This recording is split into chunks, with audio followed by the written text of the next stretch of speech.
should say stream in it. Okay, thanks for that. Right then, welcome everybody to this Leisure and Community Committee meeting of Thursday, Tuesday the 12th of September. I'm wishing my life away.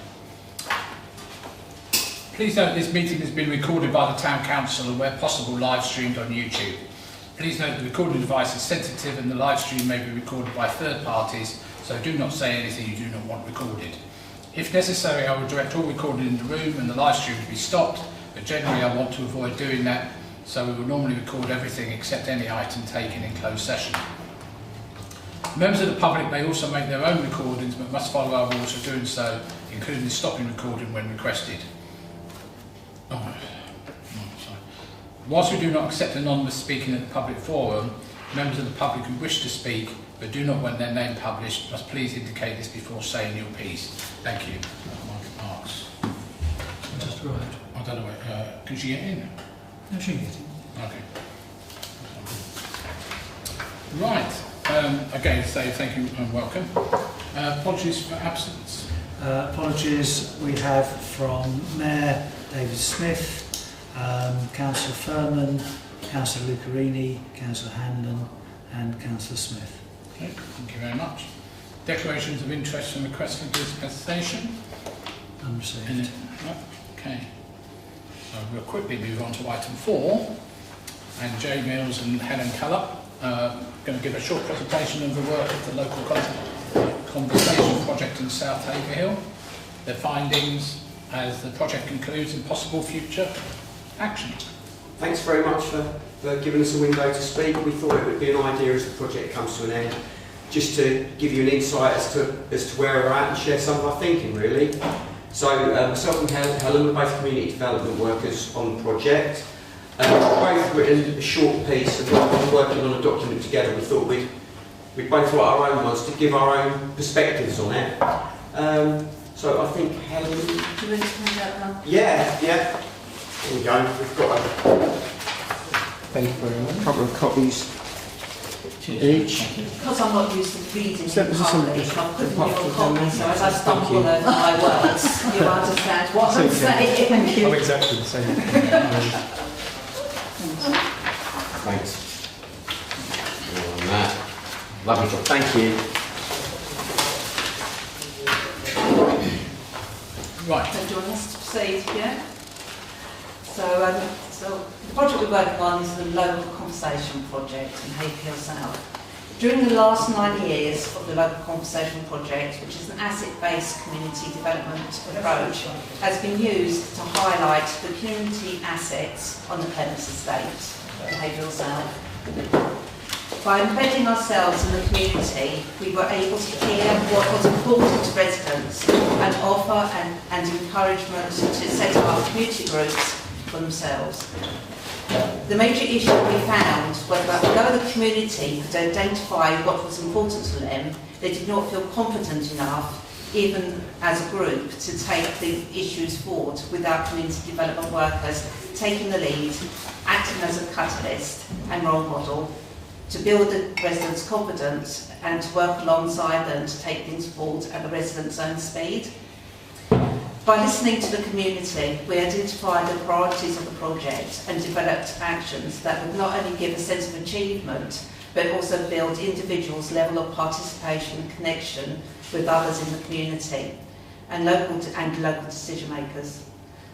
Such as the Clean Up the Clements project, which led to community members working alongside Clements Primary School, Haverhill Housing, West Suffolk Council to tackle fly tipping in the area.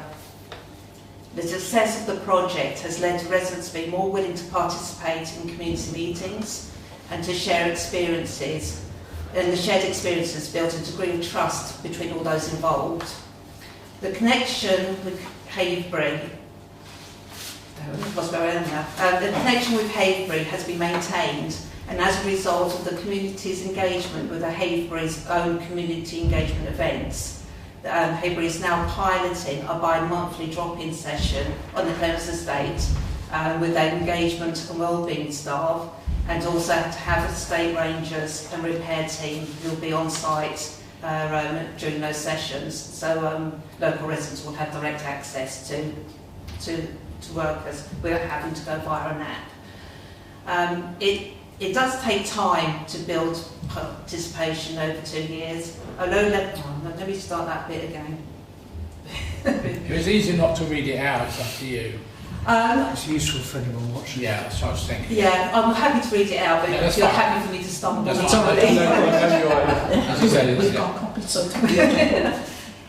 It does take time to build participation. After 2 years of low-level participation, a member of the community identified the community allotment plot as an action which they felt passionate about and which they had now got capacity to undertake. The Jubilee Community Allotment Group today has its own committee and constitution and focuses on mental well-being by being outdoors and connecting with others. Without slowly building the confidence of that individual and developing trust and maintaining contact, this would not have happened. Although the residents of the Clements Estate are not confident enough to form a residents' association yet, the community allotment plot is a potential focal point, a safe place to gather and share views, and in time the potential is there for an association to form. Members of the allotment group are already running stalls on the Clements Fun Days and encouraging others to get their foot on the ladder of participation, and they can see the potential of the allotment to maintain and build community connections. Over the life of the project, we have encouraged our funders to recognise that to reach and hear from the more marginalised communities, we would have to connect with groups of residents outside of the Clements area. On the back of supporting Joan Key to raise awareness of the accessibility issues at the Eastern Centre, we wish to hear the voice of the community with disabilities and what they were passionate about. Hence, the Disability Forum was resurrected and renamed the Disability Action Group by those who attend meetings. This group has undergone access training and they're now able to conduct access audits. They have also made comments on estate plans with the wish of helping to make the new estates disabled friendly from the start, make comments on accessibility of shops in the high street and community events with the wish to make them more inclusive as possible so all the community can connect and access services. Most recently, Steve, the chair of the group, has agreed to be part of the community engagement, health, literacy and accessibility barriers task and finish group of the integrated care, which is part of the Haverhill locality meeting. So the voice of people with disabilities is now sort of reaching a wider audience. But by listening to the parents and carers of very special children, and we were able to connect them with John Eaton from West Suffolk Council and Sandra Linney from the Zone, and later with Activities Unlimited to fund the SEND Zone sessions. We still regularly attend the sessions and chat with parents and children and young people, and have recently connected Jessica, who has cerebral palsy, up with Abby from Abbeycroft Leisure. Abby heard from Jessica the need to have an inclusive sport in Haverhill, and now the boccia and how boccia was taught in many of the schools the children attend, but were not able to pursue outside of school. Abbeycroft Leisure held its first boccia club session last week and its second today. Another voice we found difficult to hear, although we were aware of their existence, was the voice of those who experienced domestic abuse. And via the antisocial behaviour subgroup of One Haverhill, we were connected to county-wide meetings and organisations and worked alongside Bury St Edmunds Women's Aid in getting funding to establish a sports group in Haverhill. The group still meets regularly, and recently a group of the women have set up their own meet-up group with support to connect to the wider community and help build their self-esteem. Jill Moss met with the group over the summer, and now 3 of the members have signed up to become volunteers. As you can see, we have been active in the development of a number of community groups in Haverhill, and we have represented the voluntary community sector on the One Haverhill Board, Haverhill VASP, Haverhill Mental Health Action Group, and the Link Advisory Group, ensuring that the voice of the community has an influence over the developments in their community or wider. With a good understanding of the history and make-up of the community, the issues they face, communities can be got alongside, listened to and engaged with, and the issues that they are passionate about, enough to be proactive, can be uncovered and connections can be made and action taken. There's no reason that more of the community of Haverhill cannot be developed with identification of funding and support from this council. Thank you, Helen. Thank you, Helen, for that. And right to me. Yeah. Right. Thank you. As the local conversation in Haverhill South project ends, what next? The local conversation has been part of Haverhill's make-up for 9 years, but will finish at the end of this year. The project has brought funding to the Clements estate for a number of projects and currently employs 2 community development workers which support the community groups and assist in building on assets in Haverhill South and more recently Haverhill as a whole. Local people are aware that as the project ends, the community development worker roles will no longer exist, leaving a void of support for pockets of work. A bulk of the local conversations work this year has been looking at sustainability and looking to solutions as to how these groups can continue to develop and grow. Much of the local conversations project's youth priority work has been undertaken working closely with the Haverhill Town Council youth work teams or in direct partnership.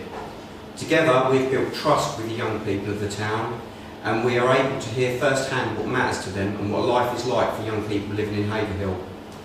The Town Council looks to continue to support the Castle Manor LGBTQT+ group and the Haverhill Alternative Sports Group within the existing Town Council detached youth work budget as the local conversation project ends.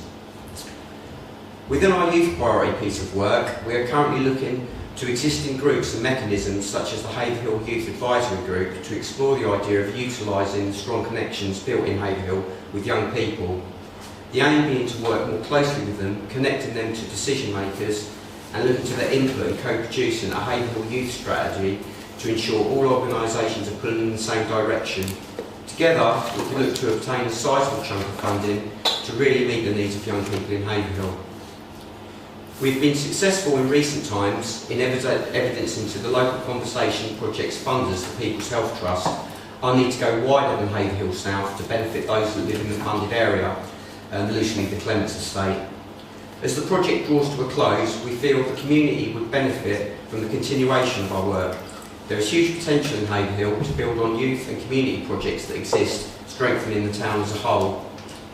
If we were able to undertake further work, with the brief of working with all of Haverhill, we would look to develop the mechanism for direct youth voice to be heard by organisations and decision makers, co-produce a combined youth strategy for Haverhill, continue to support and nurture the community groups we currently support and build on them, co-produce a community plan for Haverhill as a whole which would include areas that we were unable to focus on within the restraints of the local conversation project, for example the Chalkston and other areas.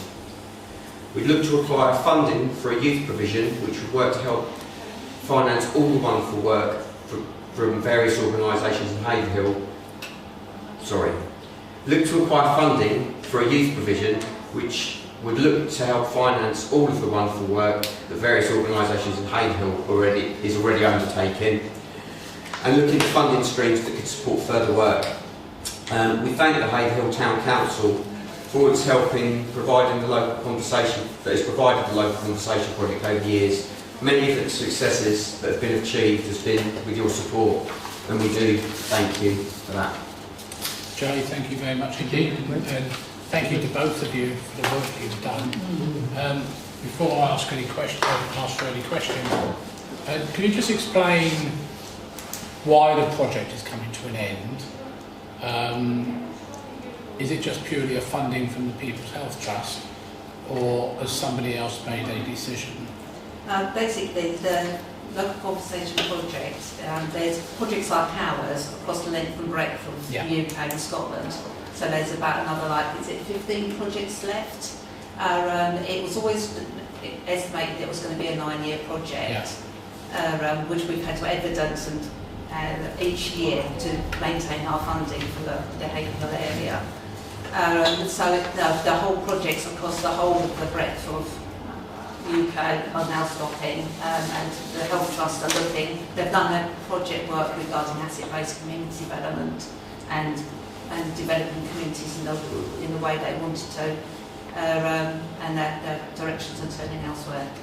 Yeah, it seems a crying shame to me that a project that's been very successful in the south, trying to expand to the rest of the town, and suddenly it's, you know, I'm going to say it's throat's cut, but you know what I mean? Yeah. I mean, it's they target an area of deprivation. Yes, all I of them understand have that. So we were very much working within Haverhill South to start off with. So being able to go that little bit wider with, like, working with the Disability Action Group, for example, is the only way that we could benefit that area was by going wider. There's been times that we've very much felt like an experiment, doing the work that we've been doing, and the funders, the People's Health Trust, we work. Community Action Suffolk is our management organisation. Yes. The funding comes through the People's Health Trust, and they've been incredibly hands-on with everything that we've done. So, you know, I've only been doing this type of work for 4 years, but when I speak to other people that have done similar kinds of work, they're really surprised by how hands-on the Health Trust have been. So they've definitely been poking us to get as much information as they can out of it along the way. I mean, when we knew the project was definitely going to draw to an end, we approached Community Action Suffolk to see if they'd been support looking for any additional funding to keep the project going. But as you are probably aware, that the Community Action Suffolk hasn't got much of a presence in West Suffolk. And if you look at their 5-year plan, there's not much of a plan at the moment. So no, this CAS, unfortunately, ever since it was created, has become a monolith of people management, and not a lot of people at the bottom end doing the actual work.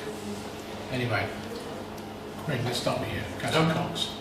Just a few questions, but just on based what you said about the People's Health Trust, they're the funding body, yes? Mm-hmm. And you said their funds on, so have they not recognised anything that they feel the work should continue if they've been hands-on?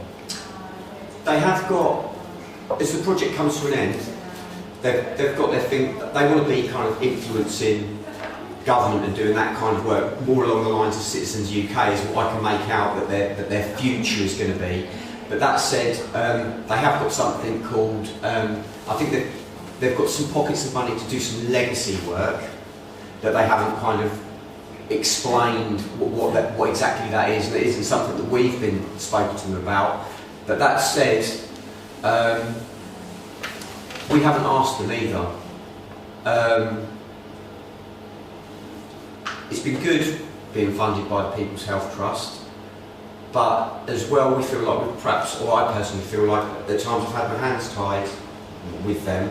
So if it was offered, if they said, right, do you want another year to do something slightly different, I would scratch my head on that. Okay. But it's not something that I would personally go to. So obviously that was because of things that you said, so I just want to clarify, but obviously it's been going for 9 years. Are there any particular elements you're concerned could be lost based on the funding going? I mean, over the last year, the projects that we've been supporting and nurturing, we've developed a sustainability plan for. It's easier said than done to make sure that the community works at the speed of the health trusts pulling the funding, which is a concern, but we've been chatting to like John Eaton regarding the Disability Action Group to ensure that they still get a bit of touch of support as it goes along. Main concern is that the level of parties, it is that when you can, the nurturing of, trying to get my words straight really. It is basically that, so once you start developing the level of trust, to develop that level of trust that we've managed to gain in the local community, will take somebody who's walking into the job a number of years to get that level of engagement, that willingness to participate, that voice at the community meetings and things like that will take a while to create. And so by sort of breaking that sort of like putting a gap in it means that should funding come around for community development to happen again in Haverhill, people are going to have to start from scratch again.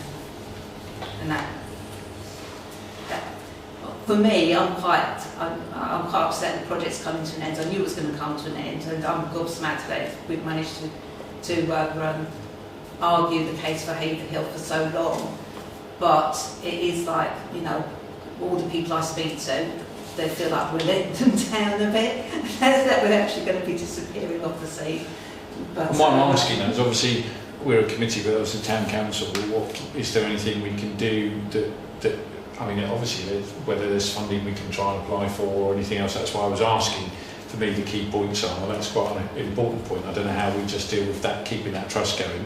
But I think the fact is, for me, that's the important things, is what can we do to try and make sure something still continues so that trust isn't lost. When does this actually, what date does it actually finish? December. 31st of December. Yeah.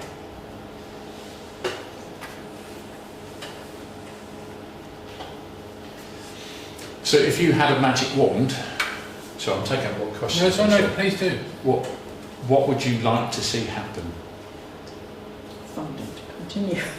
Well, it doesn't, because the level of paperwork that we've had to do to satisfy the Health Trust and Community Action Suffolk, we are, you know, we're quite systematic in our approach.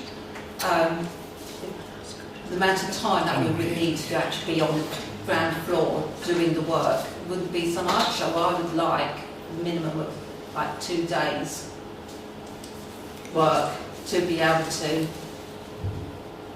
maintain and start sort of like investigating the different areas of Haverhill and start making those connections that we've made in the Clements area in the wider part. With your line of work? Yeah, for me, it's. I also work for the town council as a detached youth worker and work at the Wellbeing Hub and have helped engage with young people in terms of the consultation, if you like, for the new urban park. So there's within the, and I mainly do the youth work stuff. That's been my main focus, the youth priorities. There's loads of great work that's happening in various pockets for the youth of Haverhill. I think that within my role, I've been able to connect and kind of like steer some of the gaps and kind of bring some of those groups together. And I do fear that that some of that will be lost. I mean, I don't know what I'm going to do after this. In December, I am still on the books for the town council. I enjoy doing the detached work, especially when I feel like it's making an impact. But you know, there's a limited amount of work that can be done within the town council as it stands within the budget. The same sort of question is, I mean, you've pointed out there is this liaison and trust that you've built up, you'd be aware. Is there something you would identify that you would say could be lost? Yeah, that kind of additional participation and youth vision that I've brought to the table within all of the expert training that I've had. Participation people came to the YAG meeting today, and I've been doing a lot of work with that organisation. So yeah, I feel like that could be lost. Today we're looking at the gaps that the project can have. We've got no set out idea about what we're looking to do moving forward. We both like to continue to do the work that has been meaningful, and we feel like it would be a terrible shame if it did just kind of come to a halt. And we thought this was a good place to kind of do what we've done today and maybe just open up a discussion around that. That's the honest truth. Because my thoughts would be trying to put some sort of funding, and I don't know obviously whether we could, but obviously based on this morning's meeting that there are, what's his name, the chap that... John Eaton. Huh? John Eaton. That, you know, whether we, by talking to him, what comes to my head is that we try and develop a project that said, you're aiming to make yourself redundant, bear me when I say that, but if you was to say, like a 3-year project, and I'm just talking off my head, to say that your focus is trying to continue that participation, but you're trying to create groups that then become self-sufficient. You've already said about, in your report, that the up at the Clements, you don't think they're quite ready, they're not feeling confident yet to run a group themselves. But if we was to try and say, okay, we need to look at how we put some funding for you to make yourself redundant longer term. Obviously there's always stuff to be done, but where you've said there's some importance, those people do then actually become self-sufficient with a focus on things that you feel were important to get them focused on.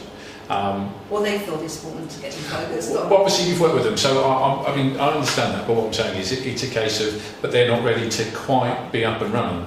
If you're involved in doing things like across the town, is that something that would be useful? Yes, it would, and it's not only just useful just to get groups set up, it is that it's just creating that additional form of social value in that they're willing to then volunteer, they get more connected into work, they do the whole sort of like social determinants of health, you know, regarding being connected, being, you know, feeling valued, feeling this, that and the other, and that's the whole gambit really. It is just creating things, working alongside the people to find out what they're passionate about, not dictating to them what they need to do, but also for them to then know that they're not going to be deserted.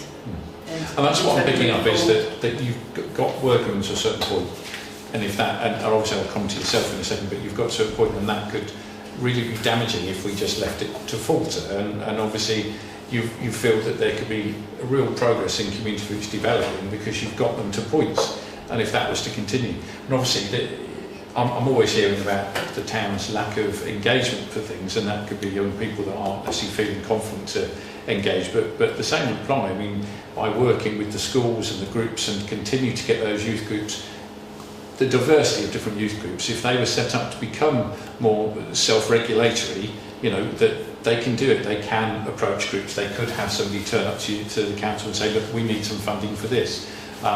You know, is that something feasible? Yeah, I think so. Yeah, we're looking at within the young people area. It's young people are now starting to share their voices, and they're able to articulate what matters to them. So it's about trying to bring them together. Like I look at it in quite an ambitious way. I look at some other towns that have got 3 years of funding for a big youth project, and everything's all together, and it's like one offer, and you've got brilliant. They go to the youth club and they build confidence, and the LGBTQ+ group goes there, and then they've got all the support for careers, and it's all under one roof, and there's so many positive things going on. It could all potentially be brought together. And it's only something that's been possible over spending the time out there doing the detached youth work and all that, and just nurturing people and getting them confident. As soon as they're comfortable, then that's when what matters to them comes to the surface, and then that's when they're able to work with their peers and try and make things happen for themselves. I want to move this on a little bit. We have got quite a big agenda. Couple of things. The existing balance, if you like, on the People's Trust funding, come the end of the year, if you haven't spent it, does it have to be returned to them? Okay, so it's not that you can use it up and... It's got to be spent by the end of November as well. Okay, so you've got 3 months, 2.5 months, okay. How, I mean, obviously you know, you quite correctly you know, this town council is proud of its youth provision in many things. How do you think, you know, financial wise, you know, town council is not awash with funds, as we all know, and I don't know whether Colin wants to come in at all. How can we help? Yes, we can go, you know, we can the conduit to, you know, Suffolk Community Foundation and all these other places, to maybe people like John Eaton, to try and keep some semblance of continuity carrying on, even if, well, you said a couple of days a week or whatever. Is there anything? Well, we could certainly work with John Eaton to see if there was funding available for a project to try and maintain a certain level of community development work.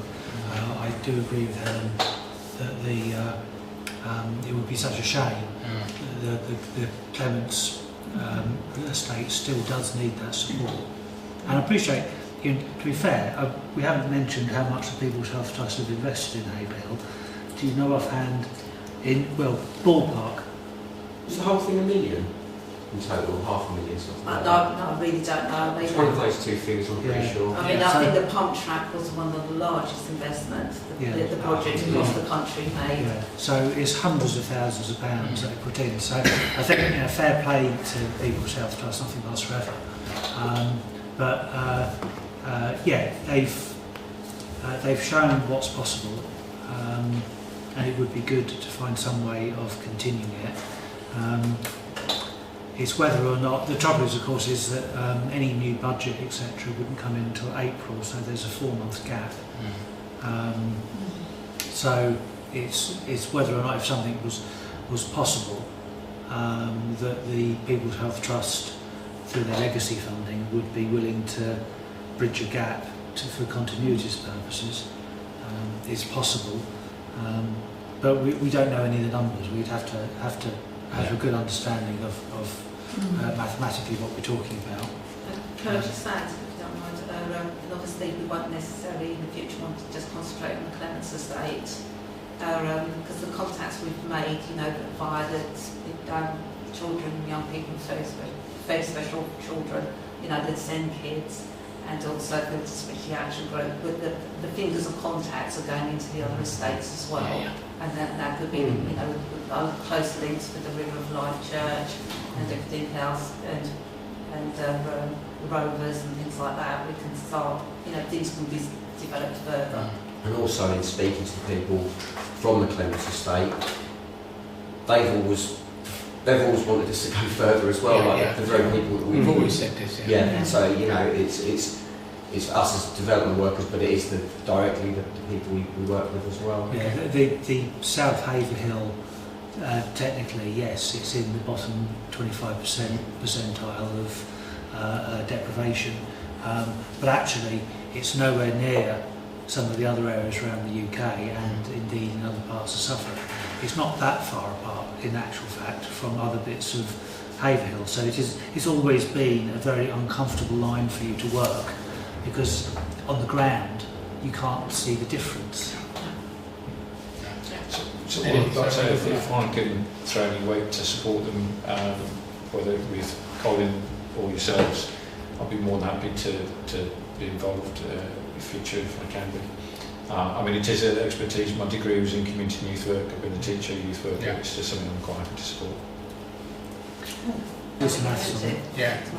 Okay, so let Colin and Councillor Cox, as Colin says, do some maths on it. Anyone else got any questions at all? No. All right. Well, thanks very much again, you know, for all the work you've done. I'm sorry it has come in, you know, it's coming to an end in its current disguise, if you will, guys. You know, as you said, you just mentioned the pump track as an example. You know, a very successful thing, and all the other stuff that's been going on. And it was a crying shame to just die. You know, we lose enough in this town without having to lose other things like that. And when you get the voice of the community getting involved in the health matters concerning Haverhill, to try and bring more services to Haverhill, that is so important. Yeah, you two do great work. See, I know both of you, and sort of seeing you in action, and Haverhill couldn't want for two more dedicated people really, for both with your for the youth and for the disabled and the SEND and what have you. Yes, I'm behind you all the way on that. Thank you. Yeah, we do our best, and you know, work can be really rewarding. So we're lucky to have the roles. So Yeah. Thank you. Thank you. For coming on. You're more than welcome to. Sorry. Just because one of the action points then is, I don't know who, but would it be yourselves that would talk to the Speedwell Trust about any legacy funding, or would it be down to? Well, I think it's going to be a kind of a bit of a joint approach with Community Action Suffolk as well. Yeah. Everybody get on. Is that all right? Yeah. Thanks for both attending. You're more than welcome to stay if you want to, but I think we might have a coffee, mightn't we? Yeah, we'll go to bed, I think. Thank you for your time. Yeah, thank you all very much. Cheers, thank you. Thank you.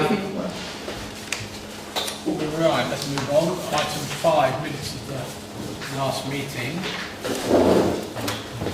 Held on the 4th Good people there. Work really well. Must be a practical limit to have any of these they can actually.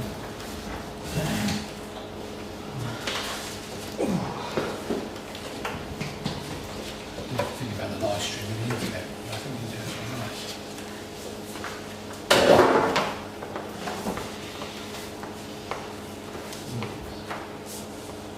And 4th of July.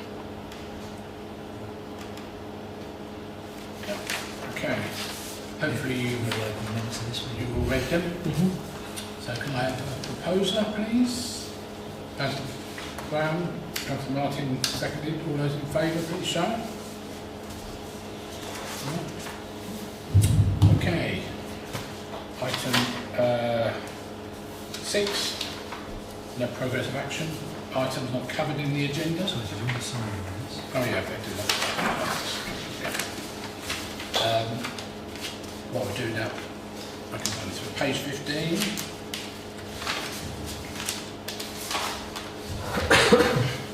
Page 16.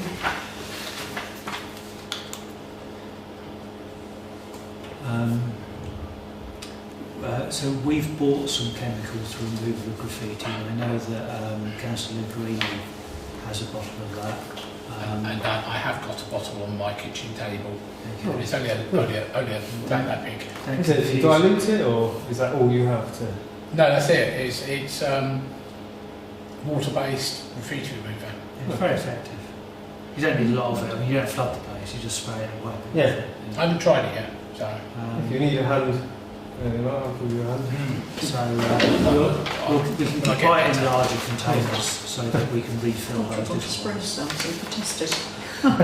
Do some graffiti at me. Yeah. I quite like a bit of graffiti, but not all over the town. Not very good That's graffiti. graffiti. Right, It's sorry. graffiti. I've done LC 23043. 43, yeah. That's been passed on. I wouldn't know what happened after that.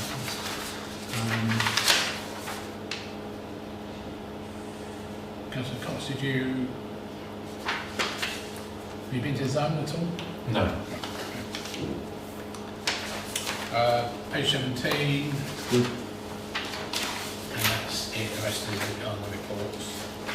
So let's try and finish signing this.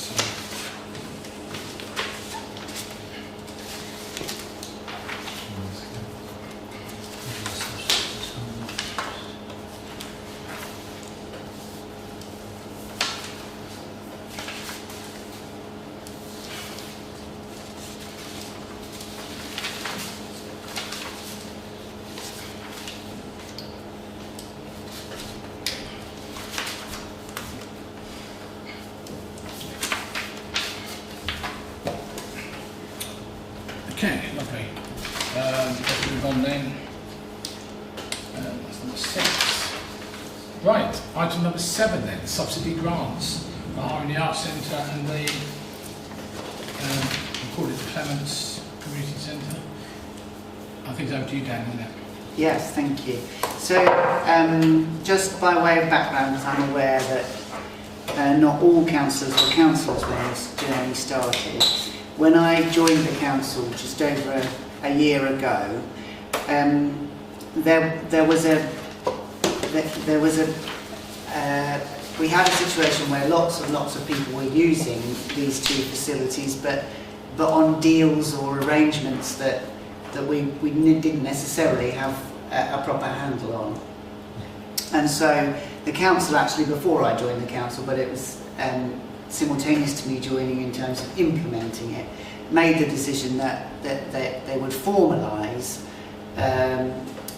there's a sort of application process now. Well, it is an application process. There's a form to fill out that groups that would like to use the Arts Centre, or indeed the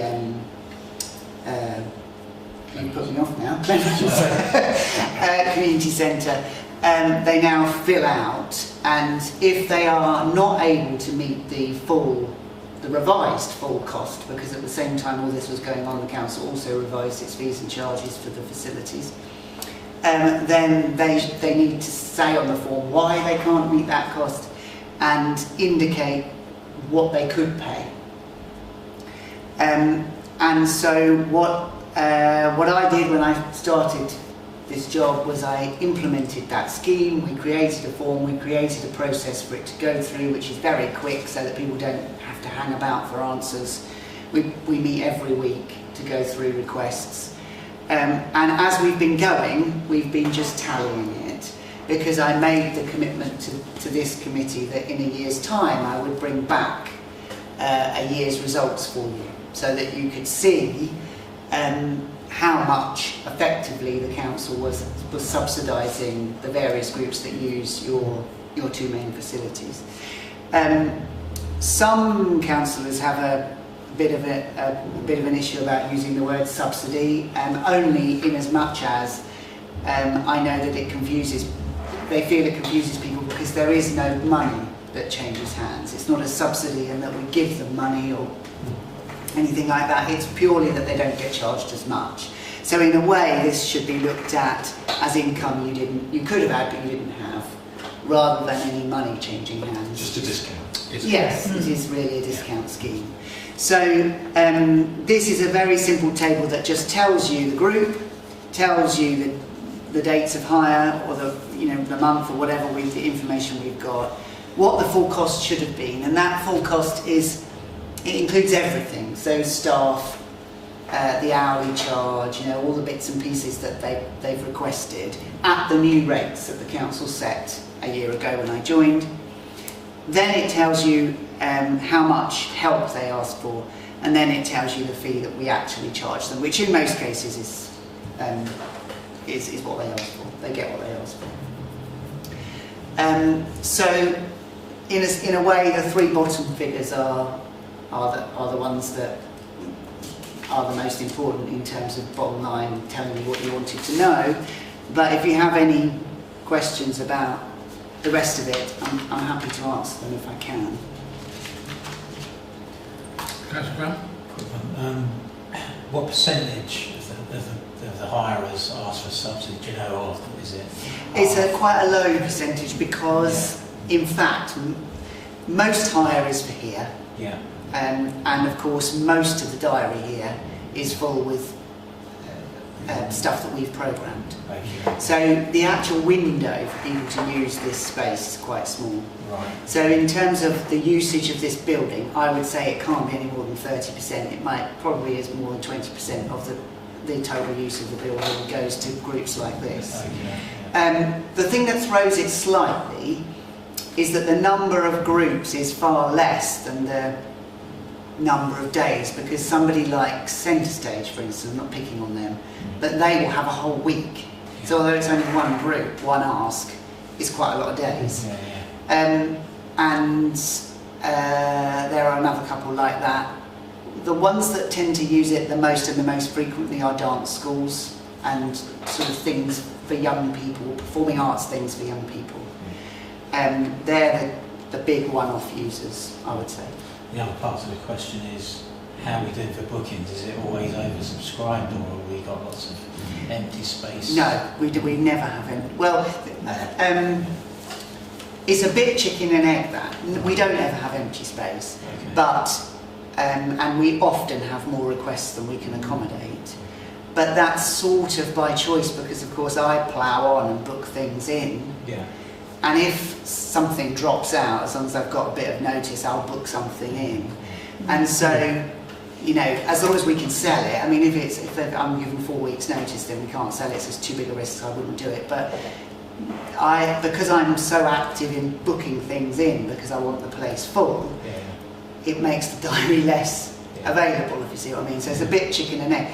But we certainly have, I would say on average, more asks than we can accommodate. That's good,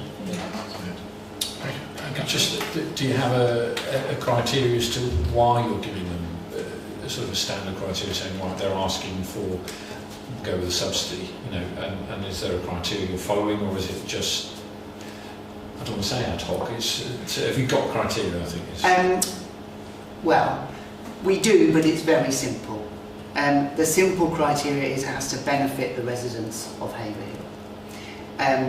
And there is because lots of these groups are a one-man band, or one-person band, I should say, we try and make it really simple. So there's a bit of factual information you have to fill out, but then there's just a box that says, please make your case, sort of thing, and we just let them write, and they're encouraged to explain why this is benefiting the people of Haverhill.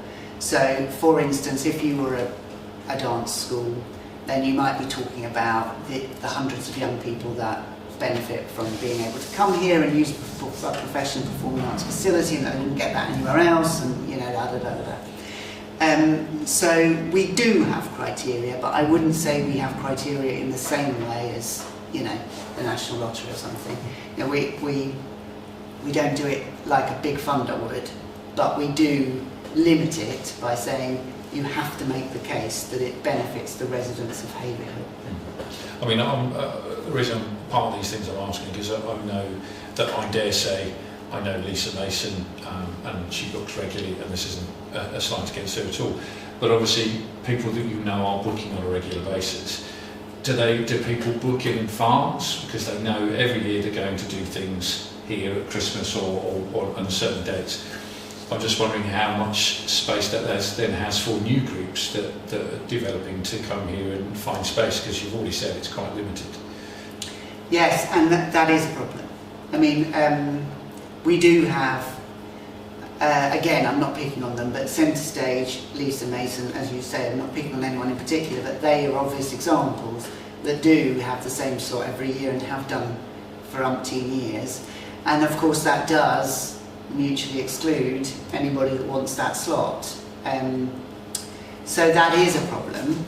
Then again, I wouldn't say that there are queues of people behind them wanting to do the same thing in that slot. It might be filled with something completely different, I don't know, but I wouldn't say that, for instance, Centre Stage are not preventing another amateur gymnastics group in Haverhill from accessing this building. Yeah, I wasn't thinking the same, I was more just thinking any new group that might think, oh, we'd like to use the... And it's, by the way, I don't have a problem, it's not the fact if they're booking the slots, and it's great. I mean, I'm certainly aware, because I've seen an action, it's great for the community, it's great for the people in these sort of groups to be on stage and be able to perform for their parents, families and others.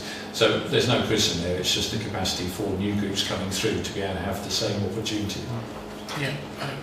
Just make the observation, I appreciate you asking the question, but of course it's actually the predictable regular booking is an absolutely essential part of them being able to exist at all.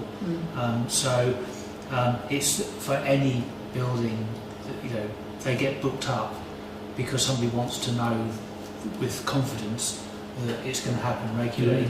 And it's one of the things why for community centres it can be very difficult when you get somebody who wants to book a exercise class for an hour at 7 o'clock on a Friday evening. That 1 hour is, you know, perfectly ordinary, reasonable booking, but that's blocked the entire evening. So you could have somebody come along who would like it 6 till 9 every week, but we've already given it to somebody else. It's difficult. You try and juggle things to get as much. Please don't tell us at all. No, I appreciate that. To answer your original question, because I don't feel I answered it very well, you said, does it prevent new people coming through? That was your. I would say in most cases no. So, for instance, the fourth one from the bottom on this list, Be Unique, is a new performing arts school for youngsters in Haverhill. Yeah. They approached me and said, you know, all the others, they all come to the Arts Centre, Lisa Mason does it, Alison Gore does it, you know, can we do it? And we found them that slot in July, and they're coming again. I suspect I've probably lumbered myself with a new regular one because they're coming back. The truth is that they haven't bumped each other. What they've bumped is a London wrestling or a comedian. Yeah, exactly. Yeah, but that's a good example of Be Unique, if I make an interrupt there, is that, you know, they're opening the park and other things. They are, you know, an up-and-coming performing arts group. Perhaps slightly different to the conventional dance schools. By shame already. Because, you know, I don't know if you've seen them at all, but they are very good. Who's I know the that, name? Is they're Be Unique. Oh, right. Okay. They're, I think they really appreciate stuff that we can provide for them. I wouldn't say. I mean, I'm always alive to it, because if there's someone that walks through the door here that wants to do something brilliant for Haverhill, then I'm always alive to finding them a spot, you know. So we wouldn't ever lose something, just to sort of give you some assurance. We wouldn't ever lose something that's going to be great for the town purely on dates. There'd always be a way.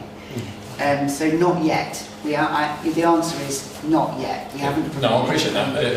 It's great to see it, and as you say, it's used so well. And for me, I think it's great to see so many community teams. Sorry, you were just pouring a drink there, but the point I made was it's not each other that they knock out, it's there's commercial programming around all of these bookings. So if there's an extra booking from the community, it's one less date for Dan to book commercially. Yeah. Okay, well, let's move on to item 8, because it's sort of related in terms of income expenditure. And there are two. You got the? Yes, I've got these two. Yeah. This is an extra. This is an extra one. That covers the films. Right. Yeah, we got that. Thank you. Yeah, I've got that. Thank you. Yeah, so there's now You have one. Yeah, you've got one. and this is something that I was saying to Dan earlier on today, that is something we asked for many years ago. Basically, on not everything, but certain things, how much we take, how much we spend, and how much are we effectively either subsidising the event, whatever it might be, or how do we make a profit on the event. So these are just some examples. Dan, you want to? I think it's probably self-explanatory, but... Yeah, it's pretty self-explanatory. I mean, I'm always happy to take questions or whatever, but I mean, you will hopefully see in here where we've tried to take persistent offenders, for want of a better expression, and move it on so that these figures move more into the black. So a good example of that I've mentioned in a previous report actually, but you see it reflected here in the figures, is the swinging cat jazz thing. You'll see the early ones are, you know, losing quite a bit, stick out like a sore thumb, but as we get closer to the end of the report, we've managed to move those into a much more comfortable position. The subsidy is getting close to nothing. And so I guess one of the ones that you may or may not have spotted, but I certainly have, is the joke jam. Yeah. That comes up again and again and again, bar the first one actually, back in February. That was a good one, but after February, joke jam has really suffered for whatever reason, and it sticks out in this programme as quite a highly subsidised event now compared to the others, for quite a small number of people. And so I'm now working with the comedy promoters to do something different with joke jam, in the way that we did with Swinging Cat, to try and take a different, get a different result from it. Not that there will always be pieces of programming that are there and, you know, not there to, we're never there to make money, are there to provide something, a service or an experience or whatever. That's not, the aim is not to make them all, commercially sharp, but it's just if there's something that consistently doesn't seem to be working, then to me it's not just about the money, it's clearly not working, people aren't coming. And so they're obviously not coming because there's something that's not right about it. So the money sometimes leads you to know why the audiences are not happy, you see what I mean? So, we use this to spot trends like that. On the whole, though, it tells its own story, but I'm happy to, if there's anything else you want to ask me, I'm happy to. It's interesting. I've just let you know, I've asked Dan for the next time we have this report, is just to show how much the ticket prices were as well, because obviously some of these are extremely low prices, and somewhat, John Cleese was £40 a head, I think it was, something like that. But things like the D-Day Darlings, which I happened to be in the building when they were performing, they were absolutely brilliant.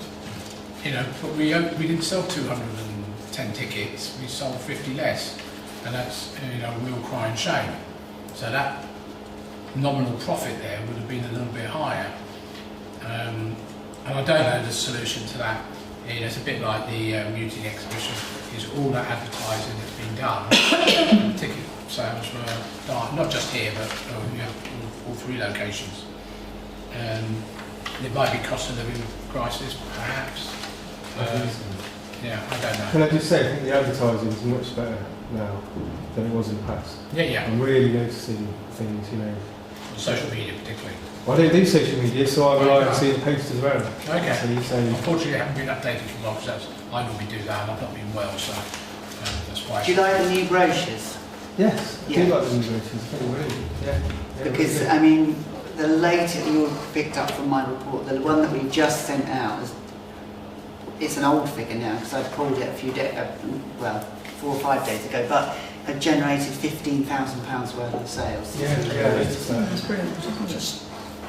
I'm just wondering whether you've got any knowledge of how the new estates are faring in terms of them coming to things, because obviously that would be interesting to see how it's working, because these are people that may have very little knowledge of Haverhill, what's being offered. So I'd be interested at some point, I don't know how you do that, but whether even if we offer something that... No, I can, for a future meeting, if you would like, we can, on our system, we can pull by postcode area. So I could give you a breakdown of, for instance, this same period, but in postcodes. So it'd just be interesting, because obviously if you're not reaching the new estates who don't know us, know this is here, it still is an incredible facility. You may be reaching them. So I can't make any judgments. We brought up in the past about telling people to move into the town, not just here, but all the other facilities are around.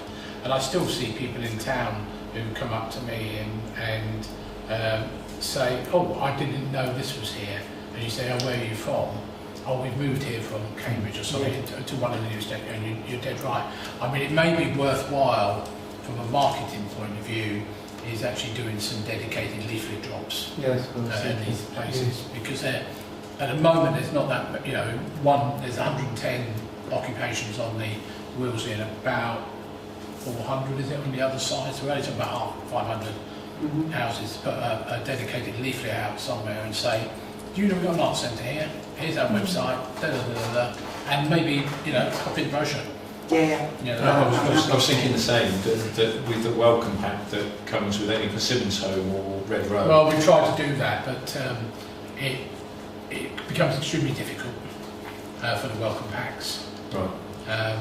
We managed to get a piece of paper or several pieces of paper into the pack to explain why their road is named that road name, because most of them were World War I or World War II veteran casualties. But that went through all kinds of departments at Persimmon to get there eventually, and eventually, they turned around eventually and said, "Oh, let the local salespeople decide." Well, you could do that in day one, but But I think it's just, you know, posted to the letterbox. Yeah. Absolutely. That's a cinema one. And the cinema one, of course, yeah, so we've got the same sort of thing on the cinema. So the cinema one tells two stories really, I think. I've been saying for a while in my reports that the world of cinema is not good at the moment. We all know that anyway, don't we? Because we're reading about them all going bust. And these figures absolutely reflect that, in that the things that you might call traditional cinema evenings, so, you know, A Man Called Otto, Tom Cruise, you know, those kinds of things are not doing terribly well. But then you look at the National Theatre Live, the sort of what is now known as event cinema, seems to pretty consistently be performing for us. So I think what I've been saying in my written reports is borne out in the figures, in that cinema in the traditional sense is on a downer at the moment. Event cinema, though, continues to, it's not flying, but it continues to hold its own. The other thing that this shows is that afternoon showings are a bit less risky because they're cheaper than evening showings. That's largely due to staffing, because we don't have to staff them as heavily because we're here anyway in the afternoon. And I guess the other thing that this shows is that if you tally up, I've Colin to thank for this really, but if you tally up the bottom line, the balance across the whole thing, is that that figure at the end is what it's actually cost the council in terms of overall subsidy for this 6 months, which is £1,000. And then if you tally up the number of people that came, which actually is not on this report in a way, but in another way it is, because if you look at the booking fee figure, it's £1 a person, so it's always the same. There were 36 people in that one, 12 people in that one, for instance. But if you tally all that up, then it's 1,000 people. So, well, just over 1,000 and a bit when we added it up earlier. 1,300 and something people. So, actually, it's less than £1 a head. Sorry, George, have you got any contrast to how that fares to the previous year? I know it's really difficult because you're offering different things every year, so that could be a very, but if you've got any comparison that says, well, actually, last year the subsidy was higher, or, you know, is there any change, do you know? In the normal world, there absolutely would be, but because of COVID, we don't have a previous year. Oh, right, okay, sorry. Yeah. And if you go pre-COVID, we were in such a different world that the comparison would be useless. Okay. And also the type of films being shown, the NT Live, all that sort of stuff. Much more hands-on, making sure we're getting the right things. Yeah. Not just, you know, Cineworld has shown it 6 weeks earlier than we automatically get it. That's right. Yeah, talking about films, are we going to do the Watching the Warm thing again this year? We've provided, have you provided the feedback yet? Because that's the Friday. Oh, right. So this Friday there's a telephone feedback to the funders, so we find out what happened and then we'll know whether or not they want to fund it again. Yeah. How many people used to come down? Well, the busy ones were sort of 15 to 20. Oh, right. So in here that was quite full. But unfortunately, the quieter ones were literally the other extreme. Sometimes we had one person sitting here. So it really did vary. And of course, you know, it doesn't take a genius to work out that the main influencing factor was the weather. You know, because a lot of it was actually quite warm for a start. We didn't have a very bad winter last year, did we? We had those few days of snow, and of course no old person came out at all. That's right. So if the weather was too good or too bad, it really influenced it. But the ones that were in the middle, that were sort of crisp, chilly days, but you could still get about, they were quite busy. It's unfortunate though that we didn't really see a massive uplift in coffee bar sales either. No, people didn't buy They didn't drinks. buy something, yeah. It's a shame. Oh, you're saying that, yeah. Okay. Any more questions on St Mark? No? Okay, let's move on to grant request, number 9. I'm sure there's anything there. Or did we want to let Dan get away? It's up to you. Yes, you don't need to stay for us if you want to. If You can just do your report and I've then... got a report. Oh, you've got your report, yes. Yeah, no, I was just thinking to move that up. Yeah, if you can do. If you're happy, I'm going to move 11A up, which is Dan's report. So you can get away if you're happy with that. Thank you. So, again, pretty self-explanatory, I think, but I'm very happy to take any questions. I'll pick a few things out. Just an interesting thing to note, nice thing to note, that we managed to get a little bit of funding to help with the dementia screenings that we do, which are really increasing in popularity. They're really popular now. The pantomime is doing incredibly well. I sort of touch wood every time I say it, I hardly dare believe it, but that's, if you included, that's just sales, because I didn't want it to look too healthy and get your hopes up too much, but if you include reservations, it's actually 3 times that figure. So it's doing really great guns. What else would I pick out for you? There's some lovely feedback around the Mutiny exhibition on here, which you can read for yourselves, but just to add to that, really, in that the feedback has been extraordinarily good and positive here. And given that we were, of the 3 venues, we were the only one that didn't really get any help. We were the only one that is not a full-time gallery, and we're the only one that doesn't have a visual arts specialist curator on the payroll. We are again and again and again cited as by far the best exhibition. It was amazing. Even by the people that run the other 2 venues who have been and said yours is much better than ours. So it has been a real highlight in that way. You know that Barclays are here now. That's just another thing of note, and you can see for yourselves the future programme. I suppose it's worth... Sorry, going back to the Barclays one, there's many people who come along to that? It's been busy today. It was some lulls, but you did have some people today. It's coming in rushes, but yesterday there was quite a lot of people came in. A few people wanted to know where the cash machine was, and had to explain, no, not one of those here. But maybe something we should do.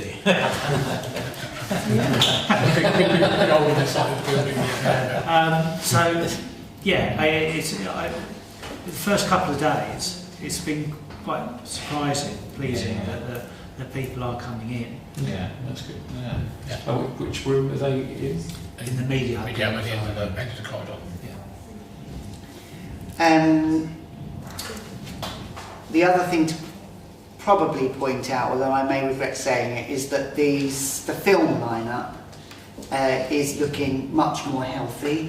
The pipeline, as it were, of films seems to be picking up a bit. This autumn is looking a bit better. You know, we've got Maggie Smith in something, which is always a plus.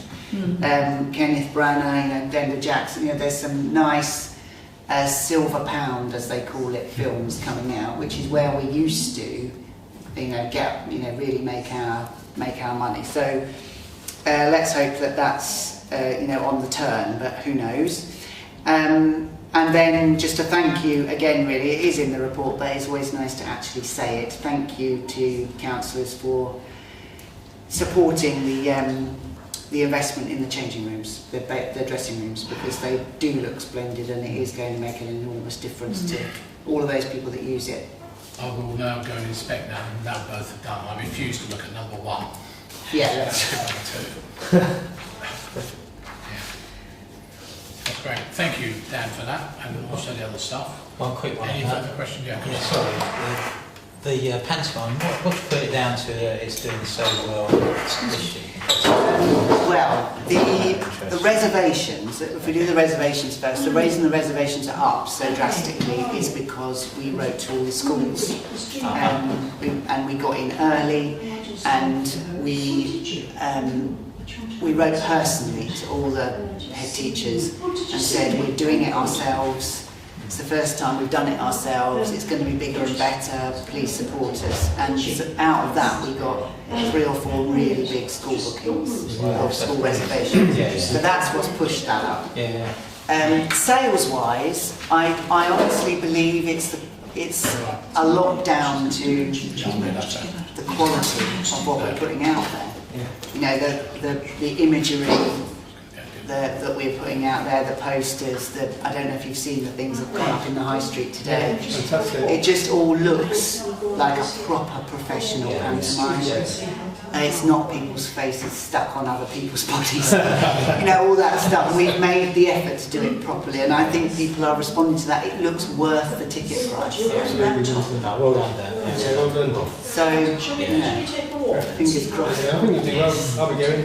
Good. How did Rapunzel do? Because I might have missed that in the report. I was interested because that was Really fantastic. well. That was- 630,000. I think Yeah. people go into that as well, seeing what you can do in Haverhill here. Exactly. Exactly. That was hilarious. Glad you enjoyed it. Thank you, Dan. Appreciate it. No, pleasure. Unless you've got anything else, you're more than welcome to stay, of course. No, thank you for moving me. I appreciate No, I it. appreciate it. All right. Thank you. Cheers. Okay. Right, shall we move back to 9A then?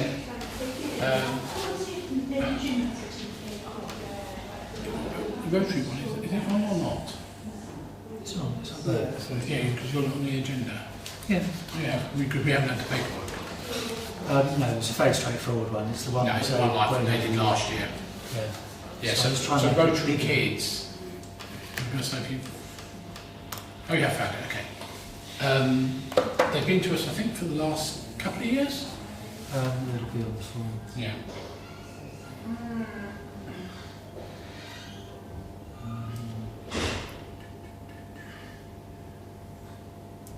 Yeah. So we've done it 4 years. I thought, yeah, sorry, yeah. Obviously, COVID, COVID. yeah. So they want £500, basically for Haverhill children, as it says there.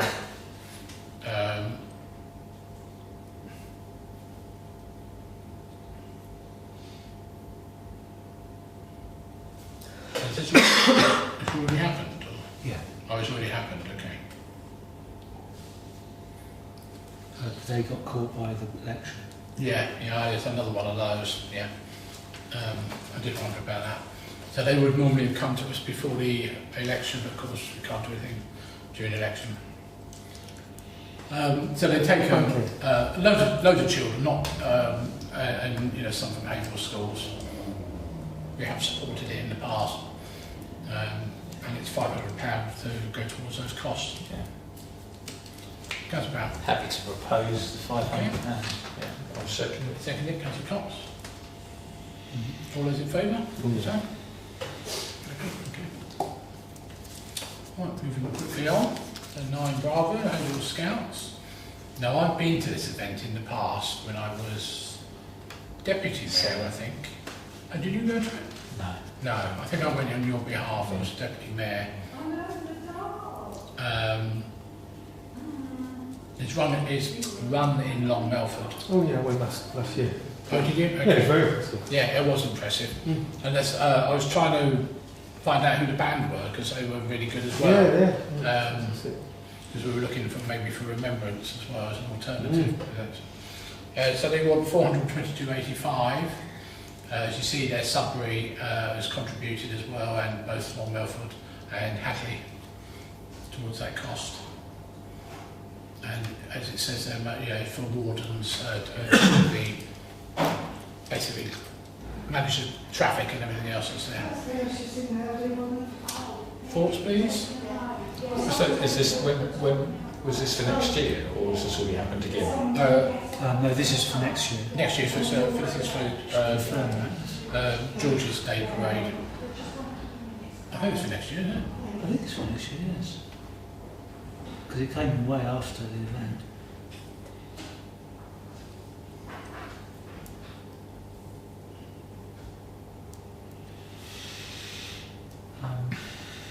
Yeah, it's dated 3rd of August, so it'd be a bit late to be asking for... Can you just scroll back up again?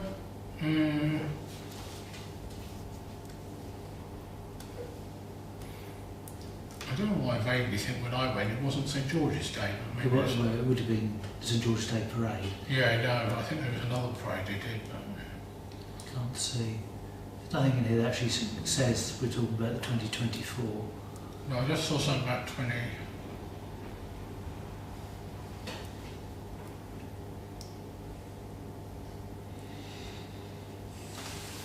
Okay. Cost. Oh, okay. They're basing it on the 2023 cost. That's what I just saw. I saw it earlier on. Any thoughts? Oh, sorry. No, I was going to say, seeing as other counterparts, other areas are supporting this, I wouldn't be objecting to it at this point. No, happy to oppose it. Yeah, Councillor Cox. Councillor Brown, secondly. Yeah, it's a very popular. It is, yeah. Before the vote, did you want me to confirm with them that they're asking for funding towards 2024? Yeah, it might be just to confirm. I think they are. In fact, I think I took a video of when I was there, when I stood there waiting. So I have got probably evidence of what it looks like. Was it raining when you went? Was that the one you went to? It's been 2018, 19. Oh. Yeah. Okay, so we've got a proposal and the second. All those in favour, please show. Thank you very much. And finally, moving on to 9 Charlie, Haverhill Hard of Hearing Group. Sorry. This is right, sorry? Yeah, I could go on for a while. It's been a long day. Yeah, they want £575 toward, as it says, British Sign Language signer for Haverhill. This is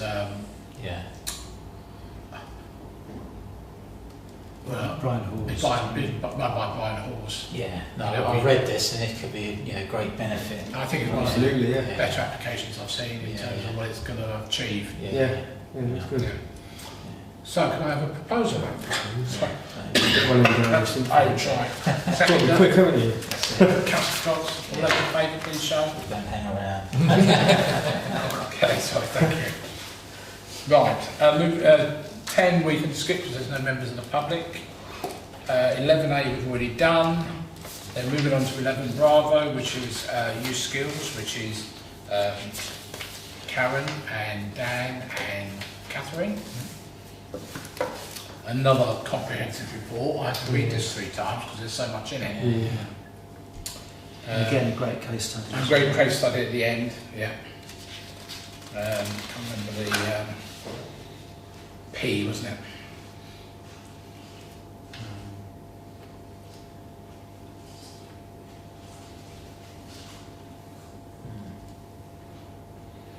Yeah, I think Karen always does a really good. Well, we saw it today with the YAG that we went to, all the stuff that's going on. I don't think she mentioned, although the last, I can't remember if it was in the last, it might have been in the last one maybe, about the prom donation of stuff. I think it might have been in the last one, because it was about the same time, wasn't it? Yeah.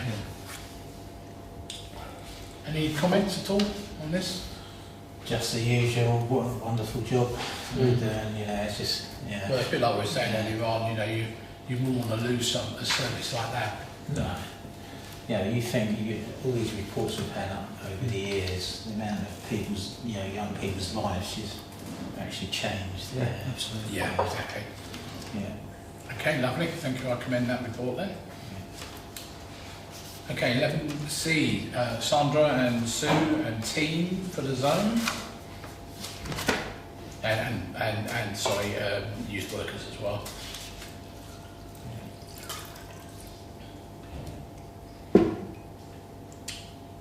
The zone, well, the zone like the kiosk, depends on weather. Yeah.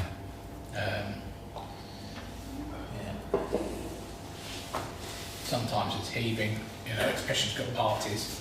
Other times there's hardly anyone there. Always lots of imagination for what they can get up to, the different projects Oh, and things that they're doing.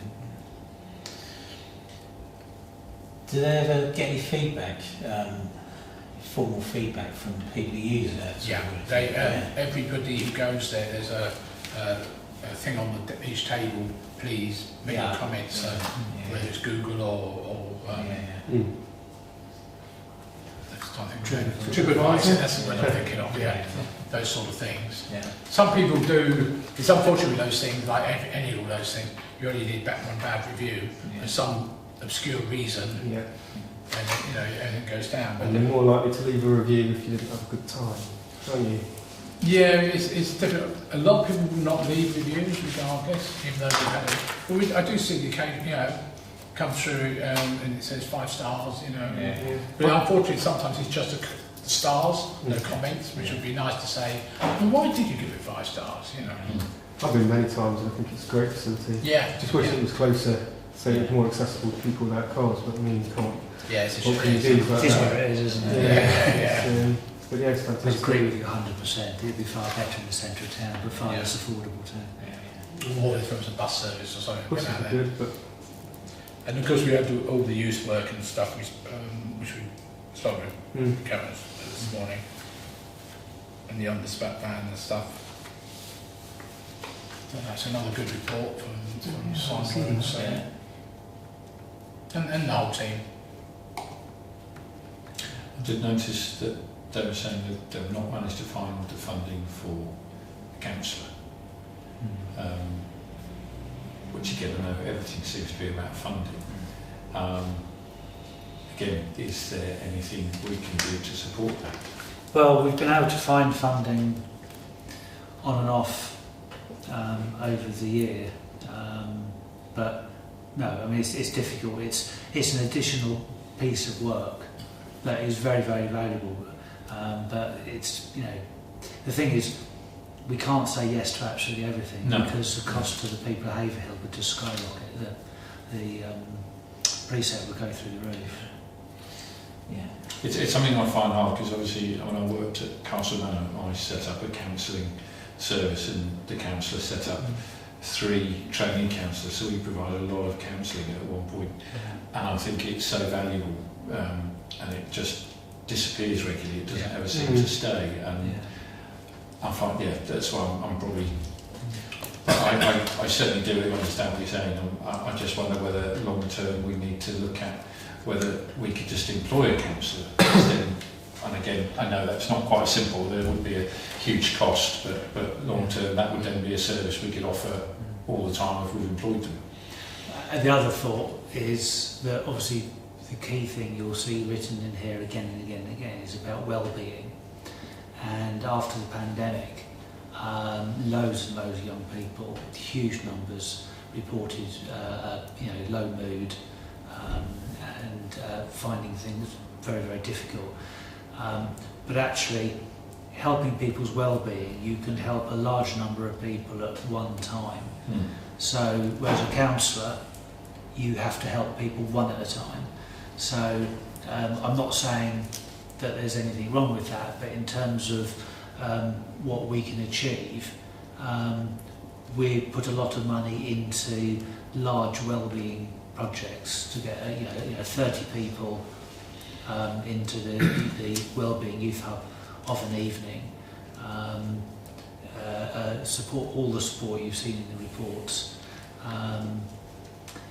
Is probably we can do more for the people of Haverhill going down that route, and try and encourage those people who ought to be funding counselling to continue to do it. It's not either or, but it's how you spend your money at the end of the day. I understand what you're saying. So the Wellbeing Hub, is a very successsul thing at the moment. Obviously, as I said, it's restarting again this week on Thursday. And of course, I think you heard probably this morning, they're having to cap the number of people coming through the door. Yeah, the Wellbeing Youth Hub is capped at 30. The Tuesday chill out have had 70. Something like that, yeah. But that was a very different group, younger people. These are older youth, and it's a quiet, safer space. Whereas the chill out zone was 11 and 12-year-olds going nuts. Running around. Chill out.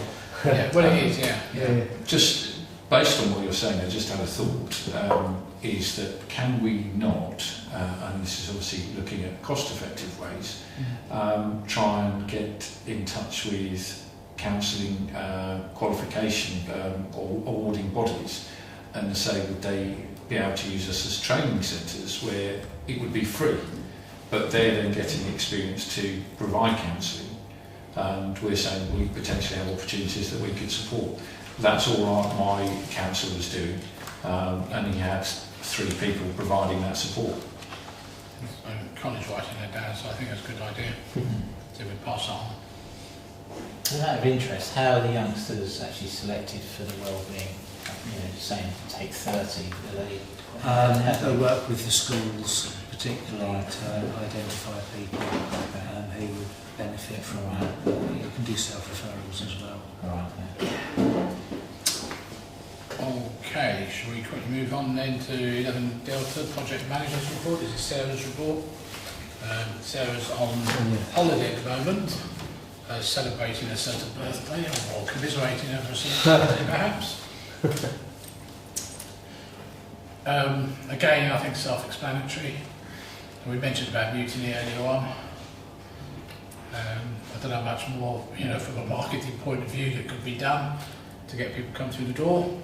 And she was the one who curated it. So all of the praise that Dan mentioned earlier that's been heaped on Haverhill is entirely down to her leading the team that have put together what was up there. So she's done an amazing job. Yeah, it's not been a 5-minute job.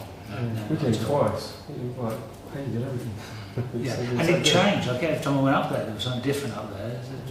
The ball and chain that was up there just completely threw it. Particularly when I found out what it was nothing. Is there a way of recognising that, but maybe us sending a letter saying we appreciate what you've done in that respect? I think she really appreciate that. Yeah, can do. I mean, the feedback there was quite commendable. If the fact they've got curators in other places and they're still saying ours was the best, that deserves some sort of...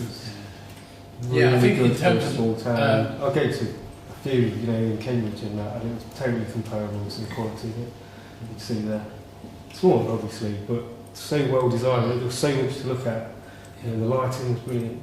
She's top job there. I mean, that first sentence is although Berry Newmarket both sold more than us, but they've also been open longer than us and are going to stay opening until October. And they're normally destination towns anyway. I see them Destination advertised towns, as an add-on to a trip. See, I think it's in Well, the horse Diary racing and There's things a like that. horse racing museum, so they would have had people coming Exactly. anyway. So Yeah. Same for the Same Moyes Hall. These were just bits Yeah. inside a museum. Yeah. That was good. I think everything else is we had obviously the events during the August, very tiring. Did something to me to my health. I don't know what that was. Adrian, part of the attendance figures were a bit down on last year. I think physically when you look at it. We need to do a wash up on that to try and work out what that was I about. think it's related to what I said earlier this morning, is generally a lot of people were not around. People went away on holiday. Yeah, it's a big rebound back from COVID. A lot of people just decided, let's go. It was saying nothing to do with the quality of the event. No. That was fantastic. No. And again, Steve and the team, it was a long, hard slog preparing for, and also, setting up, taking down, and in between. Yeah. And the weather game was good. Yes, we were very lucky with the weather. Yeah, I organised that, that's fine. Halloween obviously is coming up at the end of October. It's going to be at East Town Park. Again, call has gone out for scarers from places like Centre Stage, which I think we're getting quite a good response on. Remembrance planning, got a meeting in 29th September, I think it is. It's the 9th, is it? Sorry? I thought it was the 4th of October. No, that's the civic event. We got a meeting to walk the route, just to sort the parade out itself. So hopefully, again, we're hoping the weather will be good on that one. And the arts workshops you mentioned, and obviously the Christmas event coming up, which is now going to be on the Saturday, with the fireworks in the evening. So there'll be no call it that late night shopping. That's not going to happen because the shops didn't stay open anyway. Al Lockhart Morley is as mentioned there, has been working behind the scenes on a lot of that. Yeah, that's really useful to have that extra capacity. Yeah. And yes, and Lugna has, I was about to say that. she's completed her kind of apprenticeship, you know, or doing all her study and all the rest of it. So we're very pleased with I her assume she's progress. continuing. Yes. Yeah. Yeah. No, I was waiting. Yeah. You seemed a bit of a dead end state. That's great. Any comments on the service report?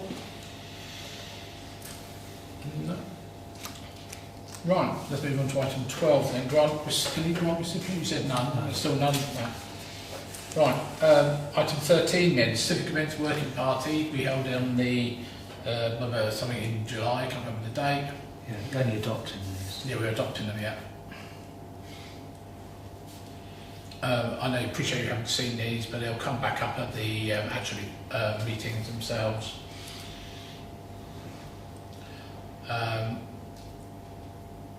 Obviously, excuse me, some mentions about remembrance and everything else like that is mostly more of an aid memoir to what we've got to remember to do.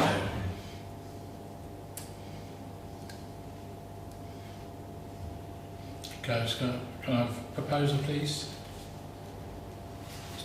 Councillor Brown, seconder. Councillor Page. Yes. Right. I second. I was sort of going on calling the life of Mary, I forgot she's gone. All those in favour, please show. Thank you very much.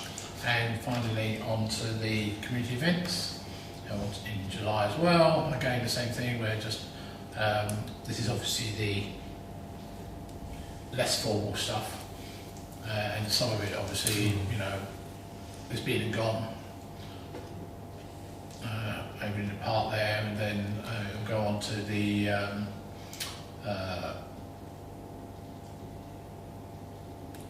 we had the history of the stuff we've done. Obviously, later on it'll be the Halloween trail we just mentioned, and Christmas events and stuff like that. And that meeting's on next meeting, 10th of October. So again, can I proposal, please? Councillor Cox, seconded by. I wasn't there. Oh, I'll second. Let me second something. All those in favour, please show. Yeah, it's not as a correct record, it's simply adopted. Yeah, just adopted.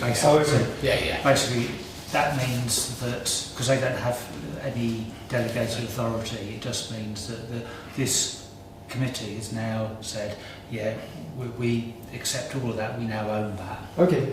Okay. Right, item 14, date of next meeting. It's not Tuesday the 12th of September. I told you about this earlier on, didn't I? Have you got any more? Yeah, I can look. Dates of next meetings.